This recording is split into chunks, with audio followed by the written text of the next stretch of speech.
ఈ రోజు ఒక్క రోజులోనే గోల్డ్ అండ్ సిల్వర్ ప్రైస్ లోనే ఒక్కసారి జంప్ కనపడింది కదా. దానికి కారణం యుఎస్ కి చాలా క్లోజ్ గా ఉండేటువంటి యూరోపియన్ యూనియన్ పైనే యుఎస్ ఇప్పుడు 10% టారిఫ్స్ అయితే ఇంపోజ్ చేసింది. అసలు దీనికి కారణమే గ్రీన్లాండ్స్. ఈ గ్రీన్ ల్యాండ్స్ ని డొనాల్డ్ ట్రంప్ ఎప్పటి నుంచో ఆక్యుపై చేసుకోవాలని చూస్తున్నారు కదా. సో దానికి యూరోపియన్ యూనియన్ దగ్గర నుంచి పాజిటివ్ గా రాకపోవడంతో ఇప్పుడు డొనాల్డ్ ట్రంప్ ఇటువంటి డిసిషన్ తీసుకున్నారు. దీనికి యూరోపియన్ యూనియన్ కూడా కామ్గా ఏం కూర్చోలేదు. మా పైన టారిఫ్స్ ఇంపోజ్ చేస్తే మేము కూడా చూస్తా ఊరుకోమని చెప్పి వాళ్ళ నుంచి కూడా రిప్లై ఇచ్చేలా కనబడుతుంది.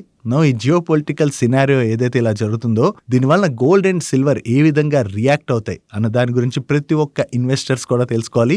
దీంతోనే ఈరోజు సెషన్ లో మార్నింగ్ మార్కెట్ నెగిటివ్ గా రియాక్ట్ అయినా కూడా దాని తర్వాత కొంత మార్కెట్ లోని రికవరీ కనపడడానికి రీజన్ మనం మార్కెట్ రిలేటెడ్ గా వచ్చినటువంటి ఒక పాజిటివ్ న్యూస్. దాని గురించి మనం మాట్లాడుకోవాలి. వీటితో పాటు యుఎస్ మన పైన టారిఫ్స్ విధించింది కదా. ఈ టారిఫ్స్ గురించి మనం మల్టిపుల్ టైమ్స్ మాట్లాడుకున్నాం. యుఎస్ మన పైన ఈ టారిఫ్స్ విధించిందని ఇండియా కూడా కామ్గా కూర్చోలే. ఇండియా కూడా యుఎస్ కి చెందినటువంటి కొన్ని ప్రొడక్ట్స్ పైన టారిఫ్స్ అయితే విధించింది. దాని గురించి ప్రతి ఇన్వెస్టర్ తెలుసుకోవాలి. ఇవన్నిటిని కూడా మనం మార్కెట్ అనాలిసిస్ లో డిస్కస్ చేసుకుందాం. దీంతో పాటుగా ఈ రోజు బీసీసీఎల్ ఐపీఓ బంపర్ లిస్టింగ్ అయితే చూసింది కదా. ఇప్పుడు ఈ బీసీసీఎల్ స్టాక్ కొనొచ్చా అని చెప్పి చాలా మంది కామెంట్ సెక్షన్ లో అడుగుతున్నారు. ఒకసారి దాని గురించి మాట్లాడుకుందాం. వీటితో పాటు మార్కెట్ లో ఉన్న ఇంపార్టెంట్ అప్డేట్స్ అండ్ రిజల్ట్స్ ని 1 by 1 క్విక్ గా డిస్కస్ చేసేద్దాం. ముందుగా మార్కెట్ అప్డేట్ చూసినట్లయితే ఈ రోజు సెషన్ లో సెన్సెక్స్ 324 పాయింట్స్ కరెక్ట్ అయ్యి 83,246 పాయింట్స్ కి క్లోజ్ అయినట్లయితే నిఫ్టీ 108 పాయింట్స్ కరెక్ట్ అయ్యి 25,585 పాయింట్స్ కి క్లోజ్ అయింది. అండ్ ఈ రోజు సెషన్ లో మిడ్ క్యాప్ ఇండెక్స్ 0.37% కరెక్ట్ అయినట్లయితే స్మాల్ క్యాప్ ఇండెక్స్ 1.18% కరెక్ట్ అయింది. అండ్ బ్యాంక్ నిఫ్టీ 0.34% కరెక్ట్ అయింది. ముందుగా మనం మార్కెట్ ని ఇంపాక్ట్ చేసేటువంటి విషయాలు మనం మాట్లాడుకోవాలంటే యుఎస్ అండ్ అలాగే యుఎస్ కి చాలా క్లోజ్ గా ఉండేటువంటి యూరోపియన్ యూనియన్ మధ్య జరిగినటువంటి టారిఫ్ వార్ గురించి మనం డిస్కస్ చేసుకోవాలి. యాక్చువల్లీ వీళ్ళందరూ చాలా క్లోజ్ గా ఉంటారు కదా. మరి యుఎస్ సడన్ గా వెళ్లి యూరోపియన్ యూనియన్ పైన టారిఫ్స్ ఎందుకు విధించిందంటే మనం ఇందాక మాట్లాడుకున్నాం కదా, గ్రీన్ ల్యాండ్. ఇక్కడ మీకు మ్యాప్ కూడా డిస్ప్లే చేయడానికి చూస్తాను చూడండి. ఈ గ్రీన్ ల్యాండ్ కోసం అని చెప్పి డొనాల్డ్ ట్రంప్ చాలా రోజుల నుంచి ప్రయత్నిస్తున్నారు. ఈ గ్రీన్ ల్యాండ్ ని యుఎస్ కంట్రోల్లోకి తీసుకుందాం అంటే యూరోపియన్ యూనియన్ సపోర్ట్ చేయకపోవడంతోనే ఇప్పుడు యూరోపియన్ యూనియన్ పైన అటాక్ కి డొనాల్డ్ ట్రంప్ అయితే దిగి వీళ్ళు ఏం చేస్తున్నారంటే ఈయన ప్రెసెంట్ యూరోపియన్ యూనియన్ పైన 10% టారిఫ్స్ అయితే ఇంపోజ్ చేసి June 1 నుంచి ఆ టారిఫ్స్ ని 25% కి పెంచేస్తారంట. అంటే ఒకవేళ గ్రీన్లాండ్ విషయంలోని యూరోపియన్ యూనియన్ కనుక ఒక డిసిషన్ కి రాకపోతే, అంటే యుఎస్ కి అప్పు చెప్తామని డిసిషన్ కి రాకపోతే వీళ్ళపైన అయితే టారిఫ్స్ ఇంపోజ్ చేసేస్తామని చెప్తున్నారు. అదే 25% కి టారిఫ్ పెంచేస్తామని చెప్తున్నారు. సో ఇతను స్టేట్మెంట్ చేస్తే యూరోపియన్ యూనియన్ కూడా ఏం కామ్గా కూర్చోలేదు. అంటే మా పైన టారిఫ్స్ విధించేస్తే మేమెందుకు ఊరుకుంటామని చెప్పి యూరోపియన్ యూనియన్ దగ్గర నుంచి కూడా అగ్రెసివ్ స్టేట్మెంట్స్ వస్తున్నాయి. వీళ్ళందరూ ఒక మీటింగ్ కూడా కండక్ట్ చేసుకోబోతున్నారు. సో ఆ మీటింగ్ లోని యుఎస్ కి స్ట్రాంగ్ రిప్లై ఇవ్వడానికైతే యూరోపియన్ యూనియన్ సిద్ధమైపోయింది. దీనిలో ఏంటంటే యుఎస్ పైన తిరిగి వీళ్ళు టారిఫ్స్ విధించచ్చు అని చెప్పి మార్కెట్ లో న్యూస్ అయితే కనబడుతుంది. చూడాలి ఫైనల్లీ యూరోపియన్ యూనియన్ ఏం చేస్తుంది అన్నది. అసలు ఈ గ్రీన్ ల్యాండ్ గురించి డొనాల్డ్ ట్రంప్ ఇంత పట్టెందుకు పడుతున్నారంటే ఈ గ్రీన్ ల్యాండ్ ఏదైతే ఉన్నదో ఇక్కడ న్యాచురల్ రిసోర్సెస్ చాలా స్ట్రాంగ్ గా ఉన్నాయి. వేరియస్ మినరల్స్ కావచ్చు, గోల్డ్, సిల్వర్, ఇలా చాలా న్యాచురల్ రిసోర్సెస్ స్ట్రాంగ్ గా ఉన్నటువంటి ప్లేస్ ఇది. ఇక్కడ డొనాల్డ్ ట్రంప్ ఏం చెప్తున్నారంటే ఈ గ్రీన్ ల్యాండ్ మేము గనక కంట్రోల్లోకి తీసుకోపోతే రష్యా, చైనా కంట్రోల్లోకి తీసుకోవడానికి చూస్తుంది. అదే జరిగితే అది అమెరికాకి థ్రెట్ అవుతుంది. కాబట్టి మేమైతే గ్రీన్ ల్యాండ్ ని కంట్రోల్లోకి తీసుకుంటాం. ఈ విషయంలో డెన్మార్క్ ఏం చేయలేకపోతుంది. డెన్మార్క్ కి చాలా సార్లు చెప్పినా డెన్మార్క్ ఏం చేయలేకపోతుంది. మేము దీన్ని కంట్రోల్లోకి తీసుకుని రష్యా, చైనా దీన్ని ఆక్యుపై చేయకుండా చూస్తామని చెప్తున్నారు. కానీ దీని వెనకాతలు ఉన్నటువంటి కథ ఏంటంటే గ్రీన్ ల్యాండ్ దగ్గర ఉన్నటువంటి natural resources. US and European union మధ్య స్టార్ట్ అయినటువంటి ఈ ఇష్యూ ఏదైతే ఉన్నదో దాని వల్లనే ఈ రోజు సెషన్ లో మార్కెట్ కరెక్ట్ అయింది. మార్కెట్ లోని ఇటువంటి టెన్షన్స్ ఎప్పుడైతే క్రియేట్ అవుతాయో అప్పుడు ఏం జరుగుతుంది, కొంత సేఫర్ అసెట్స్ ఏవైతే ఉంటాయో దానిలోకి డబ్బులు మూవ్ అవుతాయి కదా. దాంతోనే గోల్డ్ అండ్ సిల్వర్ ప్రైస్ లో ఒక్కసారి జంప్ కనపడింది. ఇది ఒక్కటే కారణం కాదు, గ్రీన్ ల్యాండ్ దగ్గర వేరియస్ న్యాచురల్ రిసోర్సెస్ అయితే స్ట్రాంగ్ గా ఉన్నాయి కదా. ఇష్యూ వలన మనకి ప్రొడక్షన్ ఇంపాక్ట్ అవ్వచ్చని కూడా మార్కెట్ లో కన్సర్న్ ఉండడంతోనే గోల్డ్ అండ్ సిల్వర్ అయితే అంతలా పెరిగాయి. గోల్డ్ అండ్ సిల్వర్ లో ఎవరైతే కొత్తగా ఇన్వెస్ట్ చేస్తుంటారో వాళ్ళైతే ఒకటి క్లియర్ గా గుర్తుపెట్టుకోవాలి. ఈ ఇష్యూ అంటే యుఎస్ అండ్ యూరోప్ మధ్యన ఇష్యూ మరి కొన్నాళ్ళు సాగిందనుకోండి, దానివల్ల మనకి గోల్డ్ అండ్ సిల్వర్ ప్రైస్లు ఫర్దర్ గా కూడా పెరగచ్చు. కాకపోతే ఇక్కడ గోల్డ్ తో కంపేర్ చేస్తే silver is most volatile metal అన్నది మనం గుర్తుపెట్టుకోవాలి. మల్టిపుల్ టైమ్స్ మనం మాట్లాడుకున్నాం కదా. గోల్డ్ ప్రైస్ ఏంటంటే కొంచెం కొంచెంగా పెరుగుతుంది, పడినా కొంచెం కొంచెంగా పడుతుంది, కానీ ఒక్కసారి ఇలా ఫాలో అవ్వదు. బట్ సిల్వర్ పరిస్థితి ఏంటంటే సిల్వర్ లో డిమాండ్ ఉన్నంత సేపు సిల్వర్ ప్రైస్లు బాగానే పెరుగుతాయి. డిమాండ్ తగ్గినా లేదా ప్రొడక్షన్ పెరిగి అంటే సప్లైస్ పెరిగాయి అనుకోండి, సిల్వర్ ప్రైస్ లో కూడా అలాగే మనం ఫాల్ చూడొచ్చు. చెప్పొచ్చు. Silver is most volatile metal compare with gold. So ఎవరైతే సిల్వర్ లో ఇన్వెస్ట్ చేస్తుంటారో ఆ రిస్క్ నైతే గుర్తు పెట్టుకుని ఇన్వెస్ట్ చేయాలి తప్ప గోల్డ్ లాగా సిల్వర్ నైతే మనం కన్సిడర్ చేయకూడదు. బట్ ఈ జియో పొలిటికల్ సినారియో కనుక ఇలా కంటిన్యూ అయితే బోత్ మెటల్ ప్రైస్లు అయితే మనకి పెరిగేటువంటి అవకాశం అయితే ఉంది.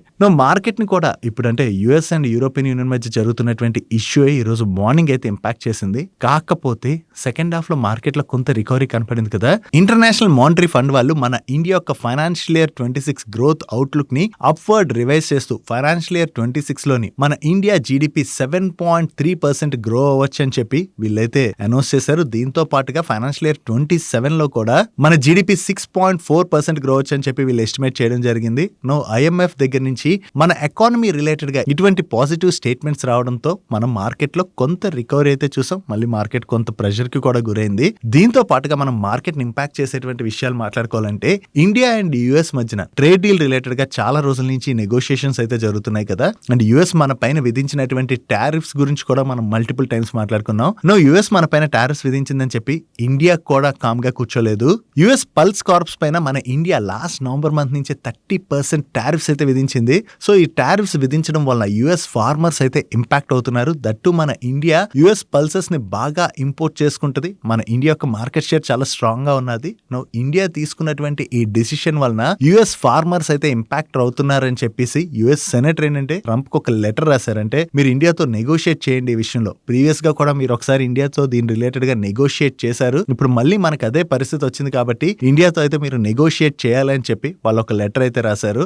మన పైన టారిఫ్స్ విధించారని చెప్పి ఇండియా కూడా కామ్ గా కూర్చోలేదు. ఇండియా కూడా దానికి తిరిగి యుఎస్ కి ఏ విధంగా రిప్లై ఇవ్వాలో ఆ విధంగా అయితే రిప్లై ఇచ్చింది. యుఎస్ ఫార్మర్స్ ఇంపాక్ట్ అవుతున్నారు కాబట్టి ఈ ట్రేడ్ డీల్ లో భాగంగా ఖచ్చితంగా యుఎస్ పల్సెస్ రిలేటెడ్ గా యుఎస్ మనతో నెగోషియేట్ చేస్తుంది. ఖచ్చితంగా ప్రతి కంట్రీ కూడా ఇలాగే చేయాలి. అంటే మా మీద టారిఫ్స్ వేసేస్తే కామ్ గా కూర్చుంటాం అన్నట్టు ఉన్నాం అనుకోండి, వాళ్ళు ఏం చేస్తారంటే దాన్ని అలా కంటిన్యూ చేసి ప్రతిసారి వాళ్ళకి అవసరం ఉన్నప్పుడు అలా భయపెట్టడానికి చూస్తారు. సో ఒకసారి మనం కూడా స్ట్రాంగ్ గా రిప్లై ఇస్తే వాళ్ళకి ఆ పెయిన్ అర్థం అవుతుంది. కాబట్టి ఇండియానే కాదు ప్రతి కంట్రీ కూడా ఈ విధంగా రియాక్ట్ అయితే యుఎస్ వెనక్కి తగ్గే అవకాశం ఉంది. ఈ ట్రేడ్ డీల్ రిలేటెడ్ గా మార్కెట్ లో హోప్స్ అయితే బిల్డ్ అవుతున్నాయి. రెండు సైడ్ నుంచి పాజిటివ్ స్టేట్మెంట్స్ అయితే వస్తున్నాయి. బట్ ఎప్పుడు ఫైనలైజ్ అవుతుంది అన్నది మనం చూడవలసి ఉన్నది. వన్స్ ఇండియా అండ్ యుఎస్ మధ్య ట్రేడ్ డీల్ గానీ అయిపోతే మన ఎకానమీ రిలేటెడ్ గా ఇప్పటివరకు ఏదైతే ఇంపాక్ట్ ఉందో ఆ ఇంపాక్ట్ కూడా తొలగిపోద్ది. కాబట్టి కొంత మన మార్కెట్ కి పాజిటివ్ అయ్యే అవకాశం ఉంది. బట్ వన్ థింగ్ ఇక్కడ మనం గుర్తుపెట్టుకోవాల్సింది ఏంటంటే యుఎస్ అండ్ యూరోపియన్ యూనియన్ మధ్య జరుగుతున్నటువంటి ఈ ఇష్యూ గ్లోబల్ ఎకానమీస్ రిలేటెడ్ గా అయితే అది మంచిది కాదు. యూరోపియన్ యూనియన్ కూడా మీటింగ్ కండక్ట్ చేసుకుంటుంది కదా. ఫైనలీ వాళ్ళు ఎటువంటి డిసిషన్ అనౌన్స్ చేస్తారన్నది చూడాలి. వాళ్ళు కూడా యుఎస్ పైన టారిఫ్స్ విధిస్తే దానికి యుఎస్ కూడా అగ్రెసివ్ గా రియాక్ట్ అవ్వచ్చు. కాబట్టి అది కొంత గ్లోబల్ మార్కెట్స్ ని ప్రెషర్ కి గురి చేసేటువంటి అవకాశం ఉంది. సో ఇష్యూని అయితే మనం ట్రాక్ చేయడం చాలా ఇంపార్టెంట్. దీని రిలేటెడ్ గా అంటే ఏమైనా అప్డేట్స్ వస్తున్నాయి అనుకోండి మీకు మన డైలీ మనీ షోలో అయితే ఖచ్చితంగా షేర్ చేస్తాం. డైలీ మార్కెట్ రిలేటెడ్ ఉండేటువంటి ఇటువంటి ఇంపార్టెంట్ ఇన్ఫర్మేషన్ ఏదైతే ఉంటుందో కంప్లీట్ గా ఇన్ఫర్మేషన్ మీకు డీటెయిల్ గా ఎక్స్ప్లెయిన్ చేయడానికి మన టీం పెడుతున్నటువంటి ఎఫర్ట్స్ కనుక మీకు హెల్ప్ఫుల్ అవుతున్నట్లయితే మేము మిమ్మల్ని అడిగేది ఒకటే, మన వీడియోని మర్చిపోకుండా లైక్ చేయడానికి ప్రయత్నించండి. Next coming to the stock of the day. ఈ రోజు స్టాక్ ఆఫ్ ది డే లో స్టాక్ BCCL. దీని గురించి మనం మాట్లాడుకోవాలి. ఈ BCCL ని వీళ్ళు 23 రూపీస్ కి ఐపీఓకి తీసుకొచ్చారు కదా. ఈ రోజు సెషన్ లోని ఈ స్టాక్ 45 రూపీస్ దగ్గర లిస్ట్ అయిందంటే 90% పైనే లిస్టింగ్ గెయిన్స్ అయితే డెలివర్ చేసింది ఐపీఓ ఇన్వెస్టర్స్ కి. దాని తర్వాత కొంత కరెక్ట్ అయ్యి దగ్గర 40 రూపీస్ దగ్గరలో అయితే స్టాక్ ప్రెసెంట్ ట్రేడ్ అవుతుంది కదా. సో చాలా మందికి ఇక్కడ ఒక డౌట్ ఉండొచ్చు, అంటే BCCL స్టాక్ ఇప్పుడు మనం కొనొచ్చా, అంటే ఇంత హైలో లిస్ట్ అయింది కదా ఇప్పుడు మనం కొనొచ్చా లేదా అని చెప్పి ఒక డౌట్ ఉంటుంది కదా. సో ఎవరైతే ఐపీఓ వీడియో చూసుంటారో వాళ్ళకి క్లియర్ గానే అర్థం అవుతుంది. ఐపీఓ ఎండింగ్ లో మేము క్లియర్ గా షేర్ చేసాం. ఈ ఐపీఓని ఏ ప్రైస్ కి అయితే వీళ్ళు తీసుకొచ్చారో అప్పుడు చాలా అట్రాక్టివ్ వాల్యుయేషన్ కే కంపెనీని అయితే వీళ్ళు ఐపీఓకి తీసుకొచ్చారు. 23 రూపీస్ కి తీసుకొచ్చారు కదా. దాని ప్రకారం మనం క్యాలిక్యులేట్ చేస్తే ఆల్మోస్ట్ 8 PE దగ్గరలోని ఈ ఐపీఓ ప్రైస్ అయితే వీళ్ళు కోట్ చేశారు. కానీ ఈ రోజు లిస్టింగ్ డే తర్వాత మనం చూసినట్లయితే దగ్గర 15 PE దగ్గరలో ట్రేడ్ అవుతుంది కంపెనీ. సో ఒక్కసారి ఎంత బంపర్ లిస్టింగ్ అయిన తర్వాత ఆ వాల్యుయేషన్స్ మనం చెక్ చేసాం అనుకోండి, ప్రెసెంట్ ఇప్పుడు కొంత ఎక్స్పెన్సివ్ వాల్యుయేషన్స్ కే కంపెనీ అయితే ట్రేడ్ అవుతున్నట్టుగా మనం అర్థం చేసుకోవచ్చు. కంపెనీలో అలా అని గ్రోత్ లేదా అంటే గ్రోత్ అయితే ఉంటుంది. కాకపోతే ఆ గ్రోత్ ఎలా ఉంటుంది, అగ్రెసివ్ గా గ్రో అయ్యేటువంటి కంపెనీ కాదు, మోడరేట్ గ్రోత్ డెలివర్ చేసేటువంటి కంపెనీ. దట్టు ఐపీఓకి వచ్చిన తర్వాత ఇంత ఎక్స్పెన్సివ్ వాల్యుయేషన్స్ కి మారిన తర్వాత మనం ఇప్పుడు ఇన్వెస్ట్ చేయొచ్చా అంటే జనరల్లీ మా వ్యూ మేము చెప్పాలంటే కొంతవరకు కరెక్ట్ అయింది అనుకోండి అప్పుడు ఇన్వెస్ట్మెంట్ డిసిషన్ తీసుకోవచ్చు. కానీ ఏకంగా 70-80% ఆర్ 90% ఎక్స్పెన్సివ్ గా లిస్ట్ అయిన తర్వాత ఇప్పుడు ఇన్వెస్ట్ చేసాం అనుకోండి, జనరల్లీ ఐపీఓలో ఎవరైతే ఇన్వెస్ట్ చేసి ఉంటారో వాళ్ళు చాలా మంది సెల్ చేసేటువంటి అవకాశం ఉంది. దాంతో పాటుగా మనకి ఐపీఓ లాక్-ఇన్ పీరియడ్ ఉంటుంది కదా, లాక్-ఇన్ పీరియడ్ ఎండ్ అయిన తర్వాత మరింత మంది సెల్ చేయొచ్చు. సో ఎక్కువ మంది సెల్ చేస్తే ఏమవుతుంది, ఆ టైంలో స్టాక్ కరెక్ట్ అవ్వచ్చు కదా. సో అందుకనే ఎవరు కూడా కంగారు పడిపోయి ఇప్పుడు ఇన్వెస్ట్ చేసే కన్నా కూడా కొన్ని రోజులు వెయిట్ చేసి ఒకవేళ స్టాక్ బాగా కరెక్ట్ అయింది అనుకోండి, అప్పుడు మనం ఆలోచించి ఇన్వెస్ట్మెంట్ డిసిషన్ తీసుకోవచ్చు. కానీ ఇప్పుడు ఇంత హై వాల్యుయేషన్ లో లిస్ట్ అవడమే కాకుండా దట్ ఇప్పుడు మార్కెట్ కూడా చాలా వాలటైల్ గా మూవ్ అవుతుంది కదా. సో ఈ టైంలో కంగారు పడి ఇన్వెస్ట్ చేయడం అన్నది కరెక్ట్ కాదని మా అభిప్రాయం. ఒకసారి ఎవరైనా ఇన్వెస్ట్ చేయాలనుకున్నట్లయితే మీరు వాచ్ లిస్ట్ లో యాడ్ చేసుకోండి. ఇక్కడ నుంచి బాగా కరెక్ట్ అయింది అనుకోండి, అంటే ఒక 60% వరకు కరెక్ట్ అయింది అనుకోండి, 50-60% అంటే ఇలాంటి మార్కెట్ లో మనం చెప్పలేం కదా. సో ఒకవేళ ఎక్కువ మంది సెల్ చేసి 60% వరకు కూడా కరెక్ట్ అయింది అనుకోండి, అప్పుడు వాల్యుయేషన్ చెక్ చేసుకుని మనం ఇన్వెస్ట్ చేయడం కరెక్ట్. కానీ ఇంత హై వాల్యుయేషన్ లోని కనుక ఇన్వెస్ట్ చేసాం అనుకోండి, స్టాక్ కరెక్ట్ అయితే అగైన్ ప్రెషర్ గా అంటే అనవసరంగా ఇన్వెస్ట్ చేసామని చెప్పి ఒక ఒపీనియన్ వస్తుంది. కాబట్టి కంగారు పడకుండా కొంచెం వెయిట్ చేసి దాని తర్వాత మన ఇన్వెస్ట్మెంట్ డిసిషన్ తీసుకోవడం అనేది బెటర్. అండ్ దీంతో పాటు కోల్ ఇండియా వాళ్ళు BCCL లో వాళ్ళకు ఉన్నటువంటి స్టేక్ లో అనదర్ 15% ఆఫ్ ది స్టేక్ ని నెక్స్ట్ 6 months లోనైతే సెల్ చేసేటువంటి అవకాశం ఉన్నదని చెప్పి కూడా అప్డేట్స్ వస్తున్నాయి. సో ఒకవేళ వీళ్ళు OFS రూట్ లో సెల్ చేశారనుకోండి, మనకి ఏంటంటే ఆ టైంలో కూడా కొంత స్టాక్ లో ప్రెషర్ కనపడే అవకాశం ఉన్నదన్నది గుర్తుపెట్టుకోవాలి. దీంతో పాటు కోల్ ఇండియా సబ్సిడరీ కంపెనీస్ ఇంకా ఏవేవైతే ఉన్నాయో వాటిని కూడా IPOకి తీసుకొస్తామని చెప్పి కోల్ ఇండియా మేనేజ్మెంట్ అయితే షేర్ చేస్తుంది. నెక్స్ట్ IEX రిలేటెడ్ గా మాట్లాడుకోవాలి. ఈ IEX వాళ్ళ మార్కెట్ కప్లింగ్ కేసు ఎప్లెన్ ట్రిబ్యునల్ లో అయితే నడుస్తున్నది కదా. ఈ కేసు హీరింగ్ ఈ రోజు ఉన్నది. ఆ హీరింగ్ కన్నా ముందు మన పవర్ మినిస్టర్ మాట్లాడుతూ ఈ మార్కెట్ కప్లింగ్ రిలేటెడ్ గా ఎటువంటి చేంజెస్ తీసుకురావాలని యాజ్ ఆఫ్ నో అనుకోవట్లేదని చెప్పి ఆయన కామెంట్ చేయడం జరిగింది. ఆయన దగ్గర నుంచి ఆ స్టేట్మెంట్స్ వచ్చిన తర్వాత IEX స్టాక్ లో అయితే కొంత ప్రెషర్ కనపడింది. ఫైనలీ ఎప్లెన్ ట్రిబ్యునల్ లోని కేసు జరిగిన తర్వాత సెంట్రల్ ఎలక్ట్రిసిటీ రెగ్యులేటరీ కమిషన్ వాళ్ళు ఏం చెప్తున్నారంటే, ప్రాపర్ రెగ్యులేషన్స్ లేకుండా ఈ మార్కెట్ కప్లింగ్ ఇంప్లిమెంటేషన్ అయితే వెంటనే చేయమన్నట్టుగా క్రెక్ వాళ్ళు అయితే చెప్తున్నారు. బట్ ఫైనలీ కేసు వర్డిక్ట్ అయితే ఈ రోజు రాలేదు. రేపు మళ్ళీ ఎప్లెన్ ట్రిబ్యునల్ లోని ఈ కేసు హీరింగ్ అయితే జరుగుతుందని చెప్పి మీడియా ప్లాట్ఫామ్స్ రిపోర్ట్ చేస్తున్నాయి. సో రేపు మళ్ళీ కేసు హీరింగ్ జరిగినట్లయితే ఫైనలీ ఎప్లెన్ ట్రిబ్యునల్ ఎటువంటి వర్డిక్ట్ ఇస్తుంది అన్నది మనం చూడాలి. ఒకవేళ ఎప్లెన్ ట్రిబ్యునల్ ఈ క్రెక్ ఆర్డర్ ని ఏం క్యాన్సిల్ చేయాల్సినటువంటి అవసరం లేదు, దాన్ని పాస్ చేయొచ్చు అన్నట్టుగా ఏమైనా తీర్పు ఇచ్చారనుకోండి, కొంతవరకు IEX స్టాక్ లో మనకి బాగానే ప్రెషర్ కనపడచ్చు. అలా కాకుండా ప్రెసెంట్ ఈ మార్కెట్ కప్లింగ్ ని ఇంప్లిమెంట్ చేయకూడదని కనుక తీర్పు ఇచ్చినట్లయితే అది IEX కి పాజిటివ్ అయ్యే అవకాశం ఉన్నది. ఏదైనా సరే ఈ కేసులో ఫైనల్ వర్డిక్ట్ ఏం వస్తుంది అన్నది మనం చూడవలసి ఉన్నది. నెక్స్ట్ ఈ రోజు మన మార్కెట్ నెగిటివ్ లో ఉన్నా కూడా మార్నింగ్ నుంచి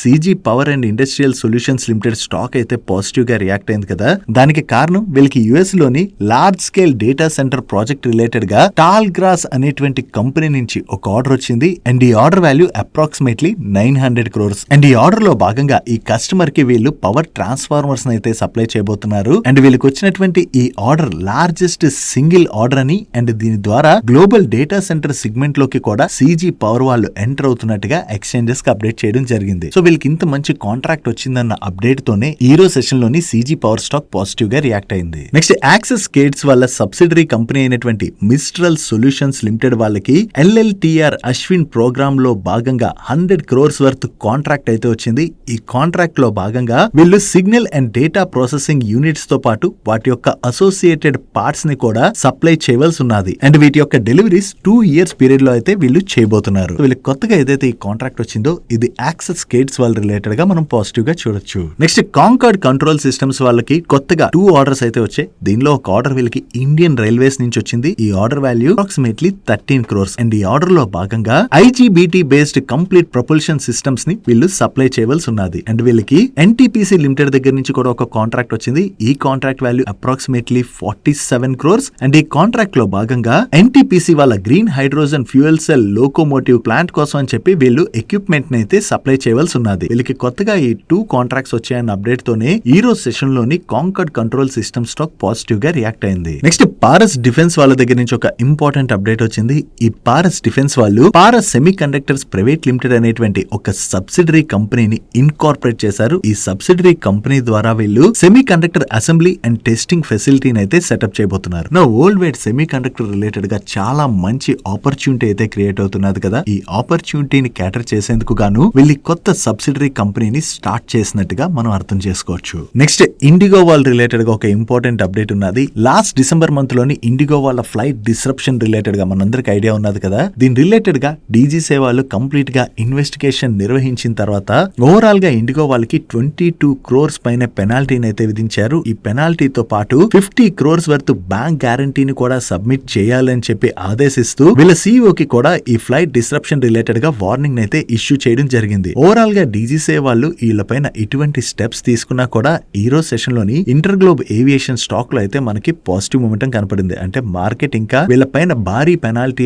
పడచ్చు అని చెప్పి ఎక్స్పెక్ట్ చేసినట్టుంది. బట్ మార్కెట్ ఎక్స్పెక్టేషన్ కన్నా కూడా కొంత తక్కువ పెనాల్టీ పడడంతోనే స్టాక్ అయితే పాజిటివ్ గా రియాక్ట్ అయి ఉండొచ్చు. నెక్స్ట్ సిఈఎస్సి లిమిటెడ్ వాళ్ళు ఒడిశా గవర్నమెంట్ తోని ఒక ఎంఓయూ సైన్ చేయడం జరిగింది. ఈ ఎంఓయూ లో భాగంగా వీళ్ళు ఒడిశాలోని ఓవరాల్ గా 4500 crores ఇన్వెస్ట్ చేయడం ద్వారా 3 GW solar cell, 3 GW solar module manufacturing తో పాటు అదర్ ఫెసిలిటీస్ ని కూడా సెటప్ చేయబోతున్నట్టుగా అనౌన్స్ చేయడం జరిగింది. సో ఒడిశాలోని ఈ ఇన్వెస్ట్మెంట్ ద్వారా వీళ్ళ కెపాసిటీస్ ఏవైతే బిల్డ్ చేయబోతున్నారో దాని ద్వారా లాంగ్ టర్మ్ లోని సిఎస్సి లిమిటెడ్ వాళ్ళకైతే పాజిటివ్ కానుంది. నెక్స్ట్ సన్ ఫార్మా వాళ్ళ రిలేటెడ్ గా ఈ రోజు మార్నింగ్ నుంచి అయితే ఒక న్యూస్ సర్క్యులేట్ అయింది. ఈ సన్ ఫార్మా వాళ్ళ దగ్గర ఉన్నటువంటి క్యాష్ ని యూజ్ చేసుకోవడం ద్వారా వీళ్ళు యుఎస్ కి చెందినటువంటి ఆర్గానోన్ ఫార్మాలోని మెజారిటీ స్టేక్ ని అయితే ఎక్వైర్ చేయడానికి చూస్తున్నారని, అండ్ ఎక్విజిషన్ ద్వారా వీళ్ళు యుఎస్ లోని కొత్త మ్యానుఫ్యాక్చరింగ్ ఫెసిలిటీస్ ని సెటప్ చేసి వీళ్ళ బయోసిమిలర్ పోర్ట్ఫోలియోని అయితే ఎక్స్పాండ్ చేసుకోవడానికి చూస్తున్నట్టుగా వేరియస్ మీడియా ప్లాట్ఫామ్స్ అయితే రిపోర్ట్ చేయడం జరిగింది. సో ఈ న్యూస్ సర్క్యులేట్ అవడంతో సన్ ఫార్మా వాళ్ళు కూడా దీనికి ఎక్స్చేంజెస్ కి అయితే క్లారిఫికేషన్ రిలీజ్ చేశారు. ఈ సన్ ఫార్మా వాళ్ళు ఏమంటున్నారంటే న్యూస్ ఏదైతే అంటే ఈ ఆర్గానో ఎక్విజిషన్ రిలేటెడ్ గా న్యూస్ ఏదైతే సర్క్యులేట్ అవుతున్నదో ఆ న్యూస్ జస్ట్ స్పెక్యులేటివ్ న్యూస్ మాత్రమే అని, దీని రిలేటెడ్ గా సన్ ఫార్మా అయితే ఎక్స్చేంజెస్ కి ఎటువంటి డిస్క్లోజర్ కూడా రిలీజ్ చేయవలసినటువంటి అవసరం లేదు. ఎందుకంటే ఇంకా దీని రిలేటెడ్ గా సన్ ఫార్మా ఎటువంటి డిసిషన్ కూడా తీసుకోలేదు అన్నట్టుగా వీళ్ళు ఎక్స్చేంజెస్ కి అయితే అప్డేట్ చేశారు. యాజ్ ఆఫ్ నో వీళ్ళు స్పెక్యులేటివ్ న్యూస్ అంటున్నారు. నిజంగా సన్ ఫార్మా ఈ ఎక్విజిషన్ చేస్తుందా లేదా అన్నది మనకి త్వరలో తెలిసేటువంటి అవకాశం ఉన్నది. నెక్స్ట్ బల్క్ అండ్ క్యాటరేజ్ ఎక్స్ప్లోజివ్స్ ని మ్యానుఫ్యాక్చర్ చేసేటువంటి సోలార్ ఇండస్ట్రీస్ వాళ్ళకి solar defence and aerospace limited అనేటువంటి ఒక సబ్సిడరీ కంపెనీ ఉన్నది. ఈ సబ్సిడరీ కంపెనీకి చెందినటువంటి నాగపూర్ క్యాలిబర్ అమ్యూషన్ మ్యానుఫ్యాక్చరింగ్ ఫెసిలిటీ ఏదైతే ఉన్నదో దాన్ని ఈ రోజు మన డిఫెన్స్ మినిస్టర్ అయినటువంటి రాజ్నాథ్ సింగ్ గారు ఇనాగ్రేట్ చేయడం జరిగింది. ఈ కొత్త మ్యానుఫ్యాక్చరింగ్ ఫెసిలిటీ ద్వారా వీళ్ళ డిఫెన్స్ మ్యానుఫ్యాక్చరింగ్ క్యాపబిలిటీస్ అయితే ఫర్దర్ గా కూడా స్ట్రెంథెన్ చేసుకోబోతున్నట్టుగా వీళ్ళ మేనేజ్మెంట్ అయితే షేర్ చేస్తుంది. ఓవరాల్ గా డిఫెన్స్ సెక్టర్ లో ఏదైతే ఆపర్చునిటీ క్రియేట్ అవుతున్నదో దాన్ని క్యాటర్ చేసేందుకు గాను వీళ్ళు కొత్త మ్యానుఫ్యాక్చరింగ్ ఫెసిలిటీని అయితే సెటప్ చేసినట్టుగా మనం అర్థం చేసుకోవచ్చు. నెక్స్ట్ ఇన్ఫోబీన్స్ టెక్నాలజీస్ వాళ్ళ బోర్డు ఈ జనవరి 22 మీట్ అయ్యి వీళ్ళ Q3 ఫైనాన్షియల్ రిజల్ట్స్ తో పాటుగా వీళ్ళ ఈక్విటీ షేర్స్ యొక్క బోనస్ ఇష్యూ ప్రపోజల్ ని కూడా కన్సిడర్ చేయబోతున్నట్టుగా ఎక్స్చేంజెస్ కి అప్డేట్ చేయడం జరిగింది. సో వీళ్ళు ఏ రేషియోలో బోనస్ ఇష్యూ చేస్తారన్నది మనం చూడవలసి ఉన్నది. Next renewable energy solutions offer చేసేటువంటి ACME సోలార్ వాళ్ళు గుజరాత్ లోని 12 మెగావాట్ విండ్ పవర్ ప్రాజెక్ట్ ని అయితే కమిషన్ చేశారు. దీని ద్వారా వీళ్ళ విండ్ పవర్ కెపాసిటీ 68 మెగావాట్ కి అయితే రీచ్ అయినట్టుగా వీళ్ళు ఎక్స్చేంజెస్ కి అప్డేట్ చేస్తున్నారు. సో వీళ్ళు కంటిన్యూస్ గా కెపాసిటీ డైలీ మార్కెట్ లో వచ్చేటువంటి ఇటువంటి ఇంపార్టెంట్ అప్డేట్స్ ని మీతో డీటెయిల్ గా షేర్ చేయడానికి మన మనీ పర్స్ టీమ్ ఏవైతే ఎఫర్ట్స్ పెడుతుందో ఆ ఎఫర్ట్స్ గనుక మీకు హెల్ప్ఫుల్ అవుతున్నట్లయితే మన వీడియోని మర్చిపోకుండా లైక్ చేయడానికి ప్రయత్నించండి. నెక్స్ట్ రిలయన్స్ ఇండస్ట్రీస్ రిజల్ట్స్ అయితే ఈ వీకెండ్ లో వచ్చాయి. కొంతవరకు ఈ రోజు సెషన్ లో మార్కెట్ ని రిలయన్స్ ఇండస్ట్రీస్ కూడా బాగానే డ్రాగ్ చేసింది. ఈ రిజల్ట్స్ గురించి మాట్లాడుకోవాలంటే లాస్ట్ ఇయర్ సేమ్ క్వార్టర్ తో కంపేర్ చేస్తే ఈ క్వార్టర్ లోని వీళ్ళ రెవెన్యూస్ లో 10% గ్రోత్ డెలివర్ చేసినట్లయితే ఎబిటాలో 6.1% గ్రోత్ డెలివర్ చేశారు. అండ్ ప్యాట్ లోని జస్ట్ 1.6% గ్రోత్ డెలివర్ చేయడం జరిగింది. ఈ క్వార్టర్ లోని వీళ్ళ ప్యాట్ లో డ్రాప్ కనపడడానికి వీళ్ళ మేనేజ్మెంట్ ఏం చెప్తుందంటే ఈ క్వార్టర్ లో హయ్యర్ ఫైనాన్స్ కాస్ట్ తో పాటు డిప్రిసియేషన్ కాస్ట్ కూడా యాడ్ అవ్వడం వలన ఓవరాల్ గా వీళ్ళ ప్యాట్ అయితే తగ్గిందని చెప్పి మేనేజ్మెంట్ అయితే షేర్ చేస్తుంది. ఈవెన్ ప్రీవియస్ క్వార్టర్ తో కంపేర్ చేసిన ఈ క్వార్టర్ లో వీళ్ళ టాప్ లైన్ లో డీసెంట్ గ్రోత్ డెలివర్ చేశారు, కానీ బాటమ్ లైన్ లోని పెద్దగా గ్రోత్ డెలివర్ చేయలేదు. Coming to segment wise performance వీళ్ళ oil and chemical segment revenues లో ఇయర్ ఆన్ ఇయర్ లో మంచి గ్రోత్ డెలివర్ చేశారు. అండ్ డిజిటల్ సర్వీసెస్ రెవెన్యూస్ లో కూడా మంచి గ్రోత్ డెలివర్ చేయడం జరిగింది. బట్ వీళ్ళ ఈఎన్పి డివిజన్ రెవెన్యూస్ లో మాత్రం 12.7% డ్రాప్ కనపడుతున్నట్లయితే అదర్ సెగ్మెంట్ రెవెన్యూస్ లో 27% డ్రాప్ కనిపిస్తుంది. అండ్ రీటైల్ సెగ్మెంట్ రెవెన్యూస్ లో జస్ట్ 1.1% గ్రోత్ డెలివర్ చేశారు. Coming to Jio business last year same quarter తో కంపేర్ చేసిన ప్రీవియస్ క్వార్టర్ తో కంపేర్ చేసిన ఈ క్వార్టర్ వీళ్ళ కస్టమర్ బేస్ అయితే బాగానే పెరిగింది. నెట్ కస్టమర్ ఎడిషన్ కూడా బాగానే ఉన్నది. అండ్ వీళ్ళ ఆర్పు అంటే average revenue per user number కూడా కంటిన్యూస్ గా పెరుగుతూ వస్తుంది. అండ్ వీళ్ళ రిలయన్స్ రీటైల్ బిజినెస్ ఉన్నది కదా, దీనిలోని క్విక్ కామర్స్ బిజినెస్ లోని మంచి గ్రోత్ డెలివర్ చేస్తున్నామని డైలీ 1.6 మిలియన్ ఆర్డర్స్ అయితే వీళ్ళు డెలివర్ చేస్తున్నట్లుగా అండ్ మన ఇండియాలోనే second largest quick commerce player గా వీళ్ళు మారబోతున్నట్టుగా మేనేజ్మెంట్ అయితే షేర్ చేస్తుంది. ఓవరాల్ గా ఈ క్వార్టర్ లోని వీళ్ళ నెంబర్స్ మార్కెట్ ఎక్స్పెక్ట్ చేసిన దానికన్నా కొంత వీక్ గా ఉండడంతో ఈ రోజు సెషన్ లో మనకి రిలయన్స్ ఇండస్ట్రీ స్టాక్ లో ప్రెషర్ కనపడింది. Next coming to Wipro numbers ఈ క్వార్టర్ లోని విప్రో నెంబర్స్ అయితే మార్కెట్ ని కొంత డిసప్పాయింట్ చేశాయి. ఈ క్వార్టర్ లోని వీళ్ళ టాప్ లైన్ లో డీసెంట్ గ్రోత్ డెలివర్ చేశారు, కానీ లాస్ట్ ఇయర్ సేమ్ క్వార్టర్ తో కంపేర్ చేసిన ప్రీవియస్ క్వార్టర్ తో కంపేర్ చేసిన ఈ క్వార్టర్ బాటమ్ లైన్ లో అయితే బాగానే డ్రాప్ కనిపిస్తుంది. ఈవెన్ వీళ్ళ టోటల్ బుకింగ్స్ కూడా లాస్ట్ ఇయర్ సేమ్ క్వార్టర్ తో కంపేర్ చేస్తే ఈ క్వార్టర్ లోని 5.7% తగ్గాయి. Coming to the outlook next quarter కి వీళ్ళ రెవెన్యూస్ ఇయర్స్ లోని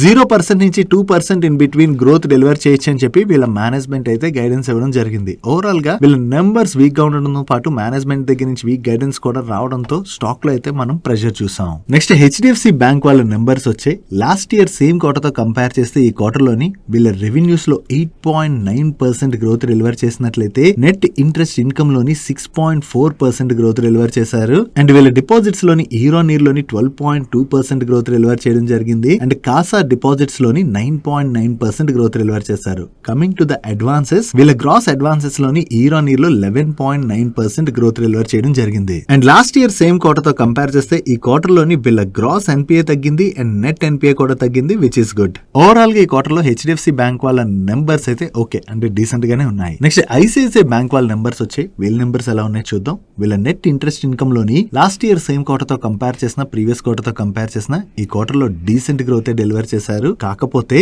ఈ క్వార్టర్ లోని వీళ్ళ ప్రొవిజన్స్ అన్నవి బాగా పెరిగాయి. ఈ ప్రొవిజన్స్ పెరగడంతోనే వీళ్ళ ప్యాట్ లో లాస్ట్ ఇయర్ సేమ్ క్వార్టర్ తో కంపేర్ చేయండి లేదా ప్రీవియస్ క్వార్టర్ తో కంపేర్ చేయండి, ఈ క్వార్టర్ లో వీళ్ళ ప్యాట్ లో అయితే డ్రాప్ కనిపిస్తుంది. అండ్ వీళ్ళ డిపాజిట్స్ లోని ఇయర్ ఆన్ ఇయర్ లో 8.7% గ్రోత్ డెలివర్ చేశారు. అండ్ లోన్ పోర్ట్ఫోలియోలోని ఇయర్ ఆన్ ఇయర్ లో 11.5% గ్రోత్ డెలివర్ చేయడం జరిగింది. And last year same quarter తో కంపేర్ చేసిన ప్రీవియస్ క్వార్టర్ తో కంపేర్ చేసిన ఈ క్వార్టర్ లోని వీళ్ళ గ్రాస్ ఎన్పిఏ నెంబర్ అయితే తగ్గింది. ఈవెన్ నెట్ ఎన్పిఏ లో కూడా డ్రాప్ కనిపిస్తుంది. ఓవరాల్ గా ఈ క్వార్టర్ లోని రిమైనింగ్ బిజినెస్ మెట్రిక్స్ అన్ని బానే ఉన్నాయి, కానీ వీళ్ళ ప్రొవిజన్స్ పెరగడంతో వీళ్ళ బాటమ్ లైన్ ఇంపాక్ట్ అవడంతోనే ఈ రోజు సెషన్ లో ఐసిఐసిఐ బ్యాంక్ స్టాక్ లో అయితే మనం ప్రెషర్ చూసాం. అండ్ ఐసిఐసిఐ బ్యాంక్ రిలేటెడ్ గా ఒక పాజిటివ్ న్యూస్ కూడా ఉన్నది. ఐసిఐసిఐ బ్యాంక్ యొక్క ఎండి అండ్ సిఇఓ గా మిస్టర్ సందీప్ బక్షి గారి టెన్యూర్ 2026 అక్టోబర్ 3 కి అయితే ఎండ్ అవుతుంది. ఈయన టెన్యూర్ ని మరొక 2 years పాటు అప్రూవ్ చేస్తూ వీళ్ళ బోర్డు అయితే డిసైడ్ అయింది. ఇంకా దీనికి ఆర్బీఐ యొక్క అప్రూవల్ అయితే రావాల్సి ఉన్నది. సో సందీప్ బక్షి గారు ఐసిఐసిఐ బ్యాంక్ గ్రోత్ రిలేటెడ్ గా చాలా కీ రోల్ ప్లే చేసినటువంటి వ్యక్తి. సో సందీప్ బక్షి గారి టెన్యూర్ ఎక్స్టెండ్ అవడం అన్నది మనం ఐసిఐసిఐ బ్యాంక్ రిలేటెడ్ గా పాజిటివ్ గా చూడొచ్చు. నెక్స్ట్ కేశోరూమ్ ఇండస్ట్రీస్ వాళ్ళ నెంబర్స్ అయితే వచ్చాయి. నెంబర్స్ మాట్లాడుకునే ముందు మనం ఒకటైతే డిస్కస్ చేసుకోవాలి. కేశోరూమ్ ఇండస్ట్రీస్ లోని రివైవల్ కనపడుతుంది అన్నట్టుగా సోషల్ మీడియాలో తిరుగుతుంది, కానీ మీరు ఒకటి గుర్తుపెట్టుకోవాలి, వీళ్ళ సిమెంట్ బిజినెస్ ఏదైతే ఉన్నదో దాన్ని ప్రీవియస్ గా వీళ్ళు అల్ట్రాటెక్ సిమెంట్ వాళ్ళకి డీమర్జ్ అయితే చేసేసారు. దాని తర్వాత సీకే బిర్లా గ్రూప్ ఈ కంపెనీ నుంచి వీళ్ళకి ఉన్నటువంటి స్టేక్ ని అంటే కంపెనీలో ఉన్నటువంటి స్టేక్ ని సెల్ చేస్తూ ఎగ్జిట్ అవుతున్నట్టుగా ప్రీవియస్ గా అనౌన్స్ చేశారు. సో ఈ సీకే బిర్లా గ్రూప్ నుంచి కేశోరూమ్ ఇండస్ట్రీస్ లోని స్టేక్ ని ఫ్రంటియర్ వేర్ హౌసింగ్ లిమిటెడ్ వాళ్ళు అయితే అక్వైర్ చేశారు. నో సీకే బిర్లా గ్రూప్ దగ్గర నుంచి ఈ కంపెనీకి మారగానే ఫస్ట్ రిజల్ట్ ఇది. సో ఈ రిజల్ట్ రాగానే కొంత బాటమ్ లైన్ లో ఇంప్రూవ్మెంట్ కనపడేసరికి మార్కెట్ లో ఏంటంటే 10 రూపీస్ లో ట్రేడ్ అవుతున్నటువంటి స్టాక్ కదా, జనరల్లీ సోషల్ మీడియాలో తిరుగుతూనే ఉంటుంది. సో ఇందులో ఏమైనా రివైవల్ కనపడుతుందా అన్నట్టుగా అయితే తిరుగుతుంది, కానీ మీరు ఇక్కడ వీళ్ళ నెంబర్స్ అయితే అబ్జర్వ్ చేయండి, మీకు క్లియర్ గా కనపడుతుంది. సో ఈ కొత్త మేనేజ్మెంట్ వచ్చి పెద్ద టైం కూడా అవ్వలేదు కదా, 1-2 months అవుతుంది అంతే. ఈ లోపే ఏం రివైవల్ వచ్చేస్తుంది, అంత రివైవల్ ఏం రాదు. సో వీళ్ళ నెంబర్స్ మీరు చూస్తే లాస్ట్ ఇయర్ సేమ్ క్వార్టర్ తో కంపేర్ చేస్తే ఈ క్వార్టర్ వీళ్ళ టాప్ లైన్ లో ఏం గ్రోత్ లేదు. ఓన్లీ థింగ్ ఏంటంటే ఈ క్వార్టర్ లో వీళ్ళకి అదర్ ఇన్కమ్ వచ్చి యాడ్ అవడం వలన మనకి బాటమ్ లైన్ లోని ఇంప్రూవ్మెంట్ అన్నది కనపడుతుంది అంతే. అదర్వైజ్ మనకి అదర్ ఇన్కమ్ ఇంతలా యాడ్ అవ్వలేదు అనుకోండి, అంటే లాస్ట్ ఇయర్ సేమ్ క్వార్టర్ కానీ ప్రీవియస్ క్వార్టర్ కానీ చూడండి అదర్ ఇన్కమ్ చాలా తక్కువ ఉంది. సో ఈ అదర్ ఇన్కమ్ కాంపోనెంట్ ఈ క్వార్టర్ లో పెరగడంతోనే మనకి బాటమ్ లైన్ అయితే ఇంప్రూవ్మెంట్ కనపడింది. దాంతో స్టాక్ అయితే రికవర్ అయింది, కానీ ఇంకా బిజినెస్ ఎంత గ్రో అవుతుంది, కొత్త మేనేజ్మెంట్ ఏం స్టెప్స్ తీసుకుంటుంది, ఇవన్నీ కూడా మనకు తెలియాలి కదా. తెలియకుండా జనరల్ ఏంటంటే సోషల్ మీడియాలో చూసి అది కూడా 10 రూపీస్ దగ్గరలో ట్రేడ్ అవుతుంది కదా అని చెప్పి చాలా మంది ఇన్వెస్ట్ చేసేస్తుంటారు. కంపెనీలో ఉన్నటువంటి బిజినెస్ ఏంటి ఇవన్నీ చూసి కంప్లీట్ గా వర్క్ చేసిన తర్వాతే ఇన్వెస్ట్మెంట్ రిలేటెడ్ డిసిషన్ తీసుకోవడం అనేది బెటర్. నెక్స్ట్ టెక్ మహీంద్రా వాళ్ళ నెంబర్స్ వచ్చే వీళ్ళ నెంబర్స్ ఎలా ఉన్నాయి చూద్దాం. వీళ్ళ రెవెన్యూస్ లో ఇయర్ ఆన్ ఇయర్ లో 2.7% గ్రోత్ డెలివర్ చేసినట్లయితే సీక్వెన్షియల్ బేసిస్ లో 1.5% గ్రోత్ డెలివర్ చేశారు. అండ్ ఎబిట్ లో ఇయర్ ఆన్ ఇయర్ లో 32.8% గ్రోత్ డెలివర్ చేసినట్లయితే సీక్వెన్షియల్ బేసిస్ లో 10% గ్రోత్ డెలివర్ చేయడం జరిగింది. ఈవెన్ ప్యాట్ లో కూడా ఇయర్ ఆన్ ఇయర్ లో మంచి గ్రోత్ డెలివర్ చేశారు. బట్ సీక్వెన్షియల్ బేసిస్ లో వీళ్ళ ప్యాట్ లో డ్రాప్ కనపడుతున్నది, కానీ దానికి కారణం ఏంటంటే ఈ క్వార్టర్ లోని గవర్నమెంట్ ఆఫ్ ఇండియా పాస్ చేసినటువంటి న్యూ లేబర్ కోడ్స్ వలన ఈ ఐటీ కంపెనీస్ అన్నిటిపైన కూడా వన్ టైం ఎక్సెప్షనల్ ఇంపాక్ట్ పడింది కదా, వీళ్ళపైన కూడా ఇంపాక్ట్ ఉన్నది. దాంతోనే మనకి సీక్వెన్షియల్ బేసిస్ లో వీళ్ళ ప్యాట్ లో డ్రాప్ కనపడుతుంది, కానీ అదర్వైజ్ సీక్వెన్షియల్ బేసిస్ లో కూడా వీళ్ళు డీసెంట్ గ్రోత్ డెలివర్ చేశారు. ఓవరాల్ గా వీళ్ళ నెంబర్స్ బాగుండడంతో ఈ రోజు సెషన్ లో టెక్ మహీంద్రా స్టాక్ అయితే పాజిటివ్ గా రియాక్ట్ అయింది. నెక్స్ట్ నెట్వర్క్ టెక్నాలజీస్ వాళ్ళ నెంబర్స్ వచ్చే వీళ్ళ నెంబర్స్ ఎలా ఉన్నాయో చూద్దాం. వీళ్ళ ఆపరేటింగ్ ఇన్కమ్ లో ఇయర్ ఆన్ ఇయర్ లో 141% గ్రోత్ డెలివర్ చేసినట్లయితే సీక్వెన్షియల్ బేసిస్ లోని 165% గ్రోత్ డెలివర్ చేశారు. అండ్ వీళ్ళ ఎబిటా లో కూడా ఇయర్ ఆన్ ఇయర్ లో చూసిన క్వార్టర్ ఆన్ క్వార్టర్ లో చూసిన మంచి గ్రోత్ డెలివర్ చేయడం జరిగింది. బట్ మార్జిన్స్ లో మాత్రం డ్రాప్ కనిపిస్తుంది. Coming to Pat, last year same quarter తో కంపేర్ చేస్తే వీళ్ళ ప్యాట్ లో ఇయర్ ఆన్ ఇయర్ లో 146% పైన గ్రోత్ డెలివర్ చేసినట్లయితే సీక్వెన్షియల్ బేసిస్ లో 133% గ్రోత్ డెలివర్ చేశారు. ఈ రిజల్ట్స్ రిలేటెడ్ గా వీళ్ళ మేనేజ్మెంట్ మాట్లాడుతూ ఈ క్వార్టర్ లోని వీళ్ళు లార్జ్ స్ట్రాటజిక్ ఆర్డర్ వాల్యూని అయితే ఎగ్జిక్యూట్ చేశామని, దీంతో ఈ క్వార్టర్ నెంబర్స్ లో చాలా మంచి గ్రోత్ అయితే కనపడుతున్నదని అండ్ వీళ్ళు 3 స్ట్రాటజిక్ గ్రోత్ పిల్లర్స్ పైన అయితే ఫోకస్ చేస్తున్నట్టుగా వీళ్ళ మేనేజ్మెంట్ షేర్ చేస్తుంది. ఓవరాల్ గా ఈ క్వార్టర్ లోని నెట్వర్క్ టెక్నాలజీస్ వాళ్ళ నెంబర్స్ అయితే డీసెంట్ గానే ఉన్నాయి. నెక్స్ట్ పంజాబ్ నేషనల్ బ్యాంక్ వాళ్ళ నెంబర్స్ వచ్చే వీళ్ళ నెంబర్స్ ఎలా ఉన్నాయి చూద్దాం. వీళ్ళ గ్లోబల్ బిజినెస్ లో ఇయర్ ఆన్ ఇయర్ లో 9.5% గ్రోత్ డెలివర్ చేసినట్లయితే గ్లోబల్ డిపాజిట్స్ లో 8.5% గ్రోత్ డెలివర్ చేశారు. అండ్ అడ్వాన్సెస్ లోని 10.9% గ్రోత్ డెలివర్ చేయడం జరిగింది. అండ్ వీళ్ళ కాసా డిపాజిట్స్ లో కూడా ఇయర్ ఆన్ ఇయర్ లో 5.3% గ్రోత్ డెలివర్ చేసినట్లయితే సీక్వెన్షియల్ బేసిస్ లో 1.5% గ్రోత్ డెలివర్ చేశారు. అండ్ నెట్ ప్రాఫిట్ లోని ఇయర్ ఆన్ ఇయర్ లో 13.1% గ్రోత్ డెలివర్ చేయడం జరిగింది. అండ్ ఇయర్ ఆన్ ఇయర్ లో వీళ్ళ గ్రాస్ ఎన్పిఏ లోని 90 బేసిస్ పాయింట్స్ డ్రాప్ కనపడుతున్నట్లయితే నెట్ ఎన్పిఏ లోని 9 బేసిస్ పాయింట్స్ డ్రాప్ కనిపిస్తుంది. ఓవరాల్ గా పిఎన్బి వాళ్ళ నెంబర్స్ అయితే ఈ క్వార్టర్ లో డీసెంట్ గానే ఉన్నాయి. నెక్స్ట్ టిప్స్ మ్యూజిక్ వాళ్ళ నెంబర్స్ వచ్చాయి. వీళ్ళ నెంబర్స్ ఎలా ఉన్నాయో చూద్దాం. ఇయర్ ఆన్ ఇయర్ లో చూసినా క్వార్టర్ ఆన్ క్వార్టర్ లో చూసినా వీళ్ళ ఆపరేటింగ్ రెవెన్యూలో డీసెంట్ గ్రోత్ డెలివర్ చేశారు. అండ్ ఆపరేటింగ్ ఎబిటాలో ఇయర్ ఆన్ ఇయర్ లో 34% గ్రోత్ డెలివర్ చేసినట్లయితే సీక్వెన్షియల్ బేసిస్ లో 10% గ్రోత్ డెలివర్ చేయడం జరిగింది. అండ్ ప్యాట్ లో ఇయర్ ఆన్ ఇయర్ లో 33% గ్రోత్ డెలివర్ చేసినట్లయితే సీక్వెన్షియల్ బేసిస్ లో 10% గ్రోత్ డెలివర్ చేశారు. And last year same quarter తో కంపేర్ చేసిన, ప్రీవియస్ క్వార్టర్ తో కంపేర్ చేసిన ఈ క్వార్టర్ లోని వీళ్ళ ఎబిటా మార్జిన్స్ లోను ప్యాట్ మార్జిన్స్ లో కూడా డీసెంట్ ఇంప్రూవ్మెంట్ కనిపిస్తుంది. అండ్ ఈ రిజల్ట్స్ తో పాటు టిప్స్ మ్యూజిక్ వాళ్ళ board 5 rupees per share dividend ని రికమెండ్ చేసింది. నెక్స్ట్ బిహెచ్ఎల్ వాళ్ళ నెంబర్స్ వచ్చే వీళ్ళ నెంబర్స్ ఎలా ఉన్నాయో చూద్దాం. లాస్ట్ ఇయర్ సేమ్ క్వార్టర్ తో కంపేర్ చేసిన, ప్రీవియస్ క్వార్టర్ తో కంపేర్ చేసిన ఈ క్వార్టర్ లో వీళ్ళ టాప్ లైన్ లో డీసెంట్ గ్రోత్ డెలివర్ చేశారు. And last year same quarter లో వీళ్ళు 134 crores ప్యాట్ జనరేట్ చేసినట్లయితే ప్రీవియస్ క్వార్టర్ లో 374 crores ప్యాట్ జనరేట్ చేశారు. అండ్ ఈ క్వార్టర్ లో వీళ్ళు 390 crores ప్యాట్ జనరేట్ చేయడం జరిగింది. ఓవరాల్ గా ఈ క్వార్టర్ లో వీళ్ళ టాప్ లైన్ లోను బాటమ్ లైన్ లోను డీసెంట్ గ్రోత్ డెలివర్ చేశారు. That's it for today's daily మనిషి గైస్. ఈరోజు డైలీ మనిషిలో మెయిన్ షేర్ చేసిన ఇన్ఫర్మేషన్ మీకు హెల్ప్ఫుల్ అయినట్లయితే మన వీడియోని లైక్ చేయండి. అండ్ ఈ video me friends and family members helpful అవుతుందంటే ఈ వీడియోని వాళ్ళకి షేర్ చేయండి. అండ్ మీరు ఇదే ఫస్ట్ టైం మన మనీ పర్ ఛానల్కి వచ్చి ఛానల్ ఇంకా సబ్స్క్రైబ్ చేసుకోవాలంటే ఇక్కడ ఉన్న ఛానల్ లోగో మీద క్లిక్ చేసి ఛానల్ సబ్స్క్రైబ్ చేసుకుంటూ పక్కనున్న బెల్ ఐకాన్ లోని ఆల్ నోటిఫికేషన్స్ యాక్టివేట్ చేసుకోండి. నేను చంద్రశేఖర్ పత్రి మరొక ఇంట్రెస్టింగ్ వీడియోతో కలుద్దాం. Good night.